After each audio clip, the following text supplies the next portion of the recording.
Alexandre Morin-Villouellette. Journaliste dévoué, il n'a pas peur de se brûler. Il touche à tous les sujets chauds de l'actualité.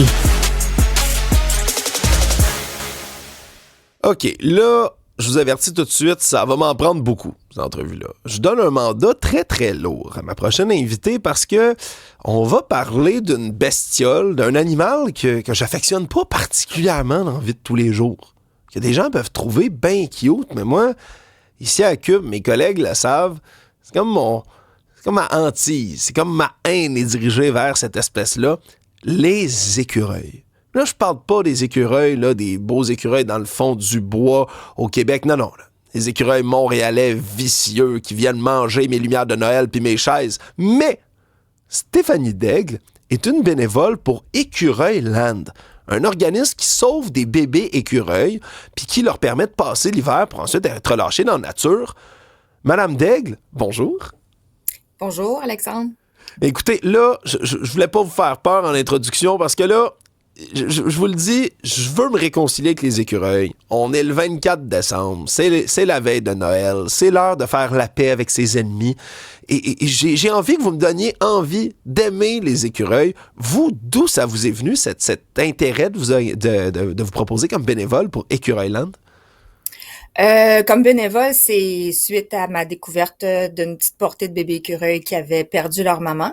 C'est sûr que quand on les voit à cet âge-là, toutes vulnérables et toutes apeurées, affamées, ça aide à attendrir le cœur, mais j'avais déjà une affection particulière aux écureuils depuis mon tout jeune âge. Ça fait partie de mes souvenirs d'enfance avec mes parents aussi. OK, puis vous avez, à ce moment-là, trouvé Écureuil Land, quoi, sur le web? Vous êtes informé, vous avez découvert que ça existait, cet organisme-là? Ben oui, en fait, donc quand on a trouvé les bébés écureuils, moi j'étais complètement paniquée. Il fallait absolument les sauver, il fallait leur venir en aide, les réchauffer, tout ça. Puis mon conjoint, qui est pas mal plus calme que moi, lui s'est mis à chercher sur Internet et faire des recherches exhaustives pour savoir comment s'occuper de ça. Puis il est tombé sur un groupe d'entraide qui s'appelle Écureuil Land, Entraide pour les écureuils du Québec.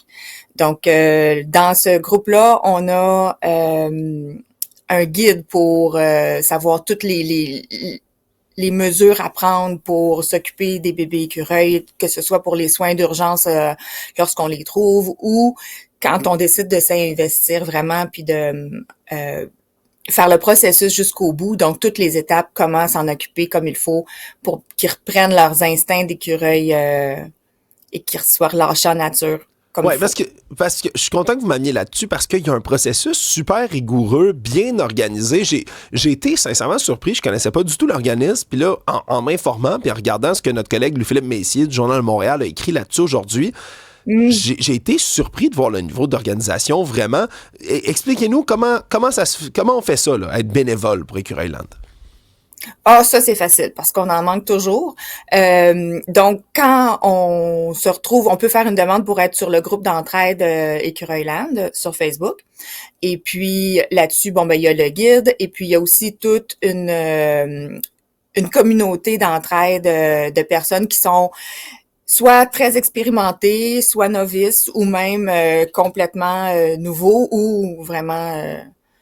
terrorisé là avec ces petits bébés-là à prendre soin. Puis vous faites quoi une fois que vous êtes bénévole? C'est quoi le processus?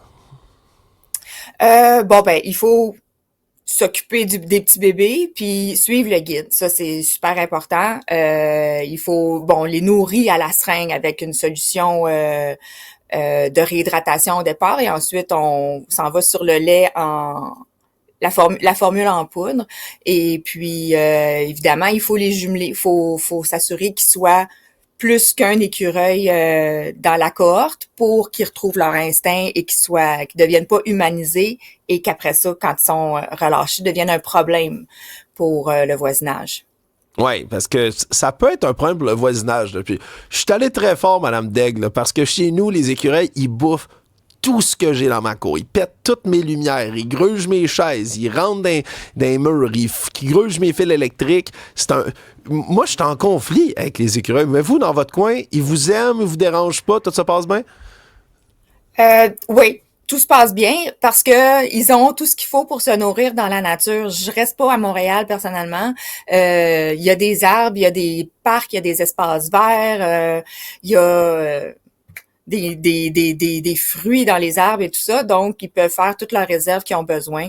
Malheureusement, à Montréal, c'est sûr que la population a grandi et puis ben ils ont de moins en moins d'espace pour s'épanouir.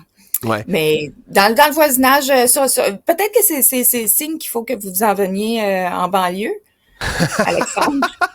Hey, ça, si vous savez combien de fois je me la fais dire, celle-là, ça, c'est peut-être signe. Si vous chialez sur le trafic, M. Moraville, vous devriez peut-être sortir de Montréal. Vous avez un excellent point quand même là-dessus. Ben, Louis-Philippe du Journal de Montréal avait l'air d'être tenté. Il trouvait ça, le fun d'avoir des écureuils qui étaient justement appréciés de leur voisinage humain. Ouais, c'est sûr que c'est tentant de cette manière-là, Mme Daigle. Est-ce que ça vous est déjà arrivé, même si c'est pas l'objectif, là, vous voulez pas humaniser les écureuils, vous voulez qu'ils soient autonomes, qu'ils retournent dans la nature, ça vous est déjà arrivé qu'il y en ait un qui s'attache, qui s'accroche, qui devienne trop humanisé, justement, puis qui veuille rester avec vous?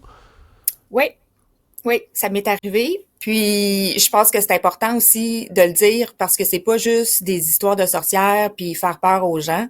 Ça met en péril leur survie parce que si les voisins sont dérangés par un écureuil qui est trop humanisé, ben malheureusement, il va prendre les mesures qui va bon lui sembler, même si c'est pas nécessairement légal. Puis en tout cas, je soupçonne que c'est ce qui est arrivé avec un de ceux que j'ai relâché qui était malheureusement trop humanisé. Il est disparu du jour au lendemain.